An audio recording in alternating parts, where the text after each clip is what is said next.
જેન્દ્રલાલ પ્રાણશંકર જોશી છે. હું ગાજરવાળો વતની છે.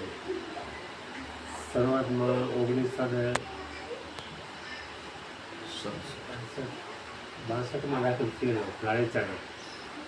ત્યાંથી 3 વર્ષ નોકરી કરી, પછી 2 વર્ષ ભણવા માટે ગયો. 67માં અહીંયા ગાજરમાં દાખલ થયો. હું દાખલ થતાં 1 થી 4 ધોરણ હતા.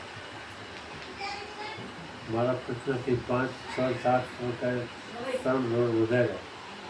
પછી માધ્યમિક સ્કૂલ પણ કરી. પછી 1997-98માં નિવૃત્ત થયો. નોકરી મેં 30 વર્ષ કરી ગાડીમાં. 1998માં નિવૃત્ત થયો. બસ.